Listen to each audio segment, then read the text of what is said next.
Je passe sans attendre la parole à Gilles Manceron, qui est là, qui est ici au titre de la Ligue des droits de l'homme. Il est au titre de tellement d'autres associations, n'est-ce pas, Gilles? Et donc, pour parler du citoyen dans sa multipositionnalité. Non, ce micro ne marche pas. Ok, merci. Oui, alors le citoyen, les mémoires confisquées, les disparus, m'a-t-on demandé d'aborder. Alors, pourquoi cette référence aux disparus dans le titre d'une communication, dans une rencontre, débat sur les archives?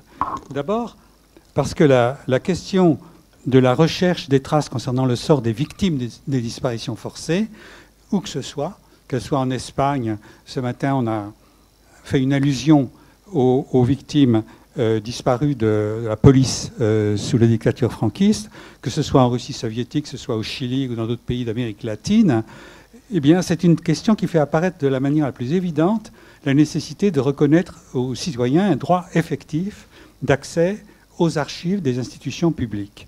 Parce que pour les familles des disparus, le moindre indice concernant la recherche des corps, le moindre élément concernant les circonstances de la disparition de leurs proches est essentiel. La question des disparitions forcées est une de celles qui pose le plus directement celle du droit des citoyens d'accéder aux archives. Et la référence aux disparus se légitime aussi par le fait que la question de l'ouverture des archives a été évoquée par le président de la République le 13 septembre 2018, il y a 3 ans jour pour jour, nous sommes le 13 septembre 2021, à propos d'une affaire de disparition forcée, celle en juin 1957 du jeune mathématicien membre du Parti communiste algérien, Maurice Audin. Le président a rendu visite à sa veuve ce jour-là et a publié une déclaration qui annonçait une dérogation générale ouvrant à la libre communication tous les fonds d'archives de l'État concernant tous les disparus de la guerre d'Algérie. C'est les mots mêmes de sa déclaration. D'où, un an plus tard, en septembre 2019, une journée organisée par diverses associations à l'Assemblée nationale, avec le soutien de la Commission nationale consultative des droits de l'homme, la CNCDH, dont on a parlé aussi ce matin, et d'institutions universitaires, pour faire le point sur l'application de cette déclaration un an plus tard. En fait, bilan, elle a fait le constat qu'à rebours de la déclaration du chef de l'État un an plus tôt, une fermeture brutale de l'accès à certaines archives publiques, communicables pourtant de plein droit au regard de la loi, s'était produite déjà pendant l'été 2019 dans plusieurs centres d'archives publiques. On a été alerté par un certain nombre de personnes qui travaillaient aux archives nationales. Et cette fermeture, elle a été généralisée un peu plus tard. Le 2 décembre 2019, il y a eu un décret prescrivant une application plus restrictive de cette fameuse IGI 1300 de 2011, qui imposait le dispositif de classification, déclassification, déjà décrit, je ne veux pas m'étendre sur la question. Donc, il y a eu une fermeture dans un premier temps, le SHD, salle de lecture fermée, décembre 2019, et puis ensuite ça a été rouvert, mais au prix de l'embauche d'un nombre important de personnels intérimaires qui ont coûté une somme qu'il faudra bien établir un jour au budget de l'État, au profit d'une décision, d'une lecture, d'une interprétation de cette instruction interministérielle dont le Conseil d'État a décidé qu'elle était parfaitement indue. Bon. Alors, à la suite des débats qu'on a eus en septembre 19, puisque c'était le début de la fermeture dont les premiers signes apparaissaient alors, certains protagonistes de ce débat sont présents parmi nous, Arlette Emandoat par exemple, ou d'autres, hein, ont débattu de que faire face à cette fermeture que l'on constate. Et dans le droit fil de ce début de réflexion, eh bien, il y a eu la constitution d'un groupe qui a pris par la suite le nom de Collectif Accès aux archives publiques et qui a publié dans la presse des premières prises de position, notamment en février 2020 dans le quotidien Le Monde. Donc, c'était le début de 18 mois d'une dure bataille du collectif Accès aux archives publiques qui a conduit à cette décision, notamment du 2 juillet de la Cour du Conseil d'État, de la Chambre du contentieux du Conseil d'État. Alors, cette journée de septembre 19, comme la bataille qui a suivi entre cette date et puis 21, hein, l'été 21, eh bien, est retracée dans le livre que vous trouverez, si vous êtes intéressé, là-bas, sur la table qui est au fond de la salle. C'est un élément de documentation, mais auquel d'autres peuvent s'ajouter, bien entendu. Alors, quelles sont les raisons profondes de cette fermeture de l'accès aux archives en question, depuis donc l'été 19 jusqu'à la décision du Conseil d'État? Eh bien, il y a une certaine difficulté de la France de regarder en face certaines périodes de notre histoire. On le sait, la période de l'occupation et du régime de Vichy a été un sujet sensible dans l'histoire française et marqué, je ne rappellerai pas le discours de 1995 du président de la République Jacques Chirac, mais en 2015, par exemple, eh bien, il y a eu une demande d'une ouverture réelle et complète, conformément à la loi, de tout ce qui concernait les archives de la période de la Seconde Guerre mondiale, de l'occupation, où on constatait, ça a été évoqué ce matin dans notre débat international, une très grande diversité entre les AD, entre les archives départementales. Il y en avait qui disaient « les lettres de dénonciation, les voilà, lisez-les », et d'autres qui disaient « oh non, non, non, non, non, il faut protéger la vie privée de la famille des dénonciateurs », en gros. Bon, donc voilà. Interprétations différentes. Décision du président de la République de l'époque, en mai 2015, d'ouvrir réellement, comme la loi le prévoyait, les archives de la Seconde Guerre mondiale. Et notre collègue Gilles Morin, qui avait joué un rôle dans cette demande et qui s'occupe de l'Association des usagers du service public des archives nationales, pourrait nous en dire davantage sur l'application de cette décision, qui a été longue, pas vraiment immédiate, pas vraiment simultanée, ni très rapide dans les différents centres, mais qui semble globalement, me semble-t-il, entrer en vigueur. Alors, il y a donc cette question de la Seconde Guerre mondiale, dont on peut penser qu'elle devient de moins en moins sensible. Et puis, j'évoquerai aussi la Première Guerre mondiale, car des questions comme le rôle de la justice militaire, et en particulier à travers le phénomène qu'on a appelé les fusillés pour l'exemple, a été longtemps un sujet difficile relatif à l'histoire de la Première Guerre mondiale. Et à l'approche du centenaire de celle-ci, on doit saluer, à mon avis, le rôle qu'a joué le directeur de ce qui s'appelait le CHAT à l'époque, service historique de l'armée de terre, le général André Bach, qui a fait un énorme travail d'exhumation des registres des tribunaux militaires, qui a permis aux chercheurs d'y accéder et qui a permis à terme d'aboutir, au moment du centenaire, à cette mise en place au sein du musée de l'armée, aux Invalides, d'un espace significatif sur cette page d'histoire, sur cet aspect de l'histoire de la Grande Guerre.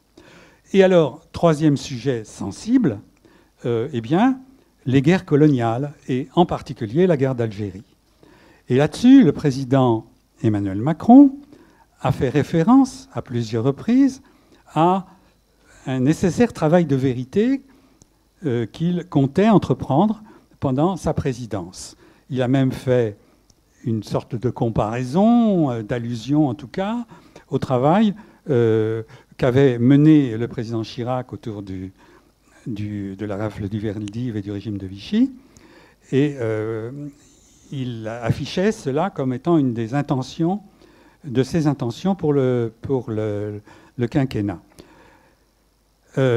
C'est une question effectivement plus importante qu'il n'y paraît, peut-être, y compris quand on regarde les conséquences exactes de l'IGI 1300, qui ne concernent pas que la période de la guerre d'Algérie, mais comme on a relevé, comme d'autres historiens l'ont relevé, ça concerne aussi les services français pendant la Seconde Guerre mondiale, etc.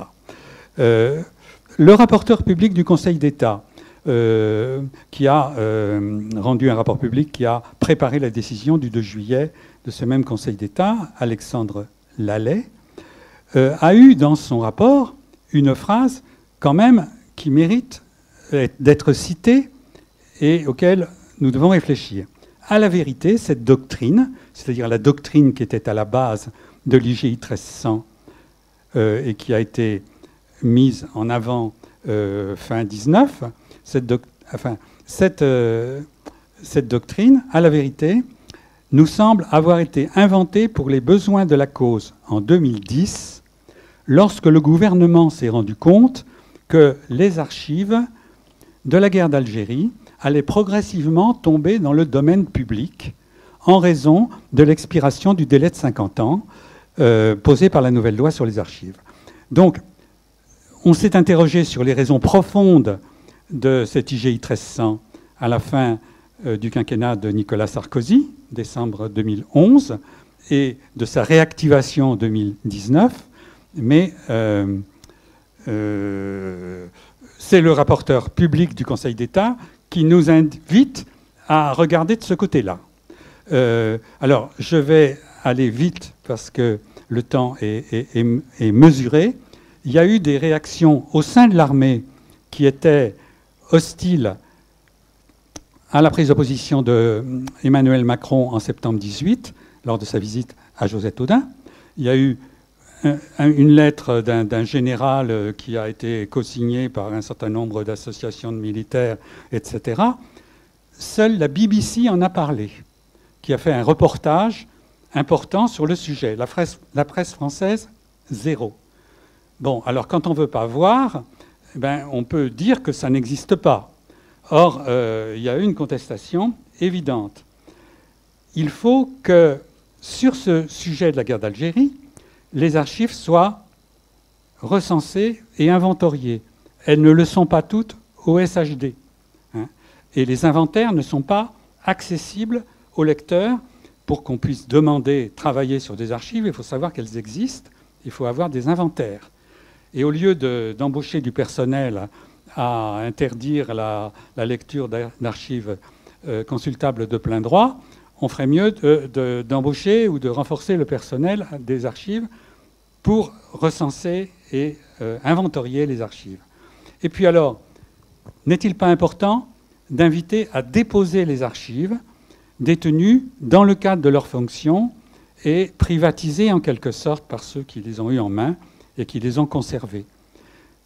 Deuxième élément qui me semble important, n'est-il pas aussi essentiel de lever la consigne de silence qui est de règle, qu'elle soit explicite ou implicite, au sein de l'armée française depuis les événements, comme on disait, la guerre d'Algérie, et dont on pourrait donner de multiples exemples. Je me souviens par exemple, c'est un peu anecdotique, mais de conversations avec le général André Bach, dont j'ai souligné le travail extrêmement courageux, extrêmement remarquable autour de la Première Guerre mondiale, lors de longues conversations que j'ai pu avoir sur ce sujet-là, où il défendait en gros la même position que la Ligue des droits de l'homme, sur la nécessité de faire la lumière sur les tribunaux militaires, hein, eh bien, glissant sur un autre sujet, la suite de l'histoire, les guerres coloniales, il commençait une phrase et puis il s'arrêtait. Bon, non, là-dessus, je dis rien. Et il disait rien parce que la règle était de ne rien dire. L'obligation était de ne rien dire.